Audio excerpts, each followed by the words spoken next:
تاریخ کی دنیا میں کئی عظیم حکمران گزرے ہیں جنہوں نے اپنے عزم، حکمت اور شجاعت سے عظیم سلطنتیں قائم کی۔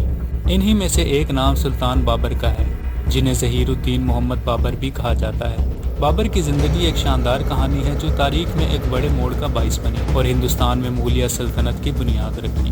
بابر 1483 میں فرغانہ وادی کے شہر اندیجان میں پیدا ہوئے، جو آج کے دور میں ازبکستان کا حصہ ہے۔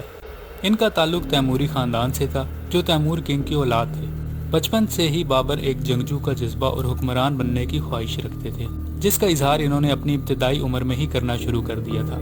بابر کو بچپن سے ہی جنگی فنون کی تربیت دی گئی، ساتھ ہی ان کی تعلیم و تربیت میں اسلامی علوم اور فارسی ادب کا بھی خاص اہتمام کیا گیا۔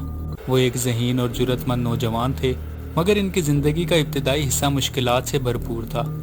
ان کے والد عمر شیخ مرزا کی اچانک موت نے انہیں محض 12 سال کی عمر میں فرغانہ کی حکمرانی کے چیلنجز کا سامنا کرنا پڑا۔ بابر کو فرغانہ کی حکمرانی وراثت میں ملی، لیکن اس کے ساتھ ہی انہیں مختلف دشمنوں اور قبائلی تنازعات کا بھی سامنا کرنا پڑا۔ ان کے ارد گرد کے حکمرانوں نے ان کی کم عمری کا فائدہ اٹھانے کی کوشش کی، مگر بابر نے ہمت نہ ہاری اور اپنی ذہانت اور جنگی مہارت سے اپنی سلطنت کو قائم رکھا۔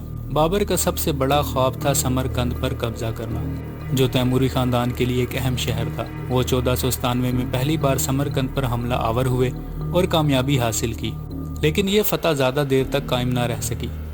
چند ہی مہینوں بعد انہیں دوبارہ شکست کا سامنا کرنا پڑا، جس نے انہیں عزم اور محنت کی نئی راہوں پر گامزن کیا۔ بابر نے کئی مرتبہ سمرقند کو فتح کرنے کی کوشش کی، مگر وہ مکمل طور پر کامیاب نہ ہو سکے۔ ان کی سلطنت کئی بار چھن گئی، مگر ان کی ہمت کبھی پست نہ ہوئی۔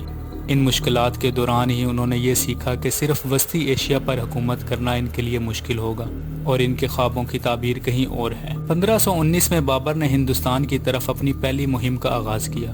انہیں معلوم تھا کہ ہندوستان ایک دولت مند اور وسیع سرزمین ہے جہاں وہ ایک مضبوط سلطنت قائم کر سکتے ہیں۔ 1526 میں پانی پت کی پہلی جنگ میں انہوں نے ابراہیم لودھی کو شکست دے کر دلی اور آگرہ کو فتح کر لیا۔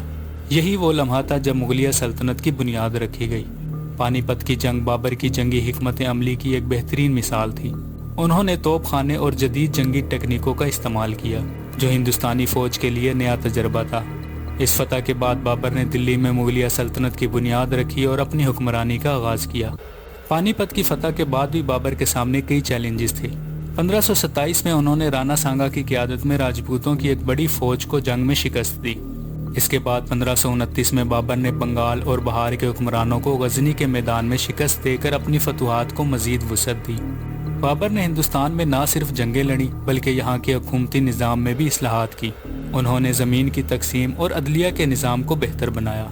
بابر ایک عالم اور شاعر بھی تھے۔ انہوں نے اپنی سوانح حیات بابر نامہ کے نام سے لکھی، جو آج بھی اردو اور فارسی ادب کا ایک اہم حصہ سمجھی جاتی ہے۔ بابر ایک محبت کرنے والے باپ اور دوست بھی تھے۔ ان کے بیٹے ہمایوں سے ان کا خاص لگاؤ تھا، جسے انہوں نے اپنا جانشین مقرر کیا۔ ان کی زندگی کے آخری ایام میں انہیں صحت کے مسائل کا سامنا کرنا پڑا، لیکن انہوں نے اپنے عزم اور حوصلے کو برقرار رکھا۔ 1530 میں بابر کی وفات ہوئی اور انہیں ان کی خواہش کے مطابق کابل میں دفن کیا گیا۔ بابر کی زندگی کی داستان ایک عظیم الشان حکایت ہے، جو نہ صرف ایک عظیم سلطنت کے بانی کی کہانی سناتی ہے بلکہ عزم، ہمت اور جد و جہد کی علامت بھی ہے۔ سلطان بابر ایک ایسا حکمران جس نے اپنی ذہانت، شجاعت اور حکمت سے مغلیہ سلطنت کی بنیاد رکھی۔ ان کی کہانی سے ہمیں یہ سبق ملتا ہے کہ محنت اور عظمت کے ساتھ ہر چیلنج پر قابو پایا جا سکتا ہے۔ مزید ویڈیوز کے لیے چینل کو سبسکرائب کریں۔